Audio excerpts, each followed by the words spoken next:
नमस्कार, मैं हूं मनोज बनू। आप देख रहे हैं इंडिया न्यूज। कानपुर में 100 करोड़ वाले डीएसपी ऋषिकांत शुक्ला पर कार्रवाई की ने पुलिस महकमे ने हलचल मचा दी है। कानपुर में 10 साल तक तैनात रहे इस अधिकारी की कुंडली जब खुली तो भ्रष्टाचार, धमकी और साठगांठ के काले धागे एक एक कर सामने आने लगे। एसआईटी जांच में अब तक करीब 100 करोड़ रुपए की संपत्ति का खुलासा हुआ है, जो उनकी आधिकारिक आय से कई गुना ज्यादा है।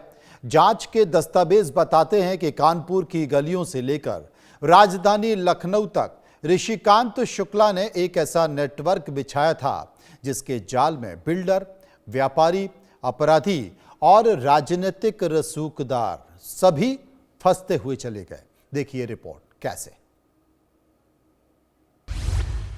एनकाउंटर का डर, बिल्डरों को धमकी, अखिलेश दुबे का इशारा, सीओ ने किए 23 एनकाउंटर, अपराधियों से साठगांठ, 100 करोड़ वाले सीओ की क्राइम कुंडली।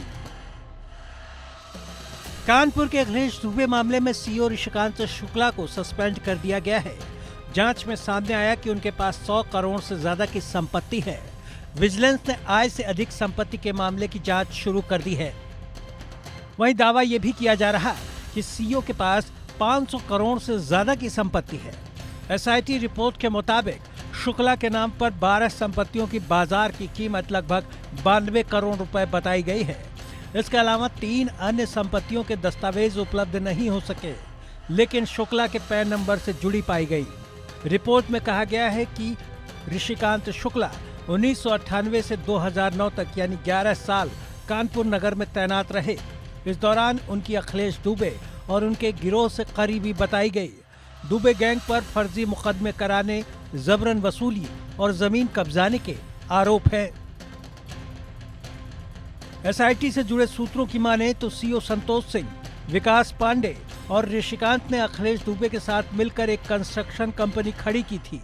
ये कंपनी ऋषिकांत की पत्नी प्रभा शुक्ला, सीओ विकास पांडे के भाई प्रदीप कुमार पांडे, संतोष का रिश्तेदार अशोक कुमार सिंह ने अखिलेश दुबे के बेटे अखिल और भतीजे सात्विक के साथ मिलकर बनाई। कंपनी कंस्ट्रक्शन से जुड़ा काम करती है। इसमें ये अफसर अपनी करोड़ों की काली कमाई लगाकर पूरे रुपयों को एक नंबर में करते रहे। इतना ही नहीं, ये तीनों अफसर कानपुर में तैनाती के दौरान अखिलेश दुबे के दरबारी थे। दूसरे जिलों में ट्रांसफर होने के बाद भी कानपुर में इनका दुबे के साथ पार्टनरशिप में करोड़ों का जमीनों का धंधा चल रहा था। इसके अलावा इन सभी ने कानपुर में तैनाती के दौरान कानून को ताक पर रखकर अखिलेश दुबे के लिए कई गैर कानूनी काम भी किए। आरोप है कि ऋषिकांत शुक्ला जेल में बंद अखिलेश दुबे का गुर्गा था। ये पुलिस की नौकरी नहीं बल्कि अखिलेश दुबे की नौकरी कर रहा था। सीओ के जरिए एनकाउंटर करके प्रमोशन पाता रहा। कानपुर में अपनी तैनाती के दौरान शुक्ला ने खुद को एनकाउंटर स्पेशलिस्ट के तौर पर पेश किया। यही छवि बाद में उसकी कमाई का सबसे बड़ा हथियार बनी।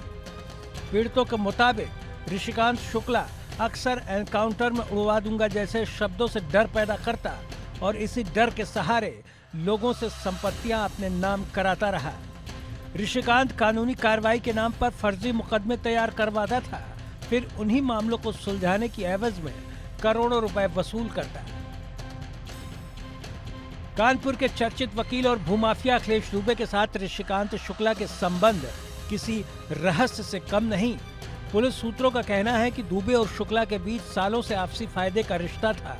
दुबे अपने प्रभाव और लॉ नेटवर्क से लोगों को फंसाता, जबकि शुक्ला पुलिसिया ताकत से उन फर्जी मामलों को कानूनी जामा पहनाता।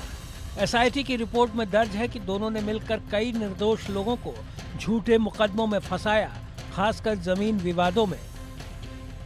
कई केसों में देखा गया कि जिन पर रेप या रंगदारी जैसे मुकदमे दर्ज हुए, उनके नाम पर वही जमीन बाद में शुक्ला या दुबे की कंपनी के नाम पर ट्रांसफर हो गई। दरअसल शुक्ला की तैनाती वाले थानों में दुबे का खास दखल था, इसीलिए बिना रोक टोक सीओ साहब काली कमाई को सफेद में बदलने का खेल खेलते रहे।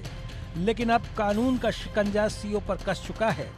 एसआईटी पुलिस के साथ मिलकर अब सीओ से पाई पाई का हिसाब लेगी। Bureau report, India news. खबर उत्तर प्रदेश के बिजनौर की। बिजनौर के बड़ा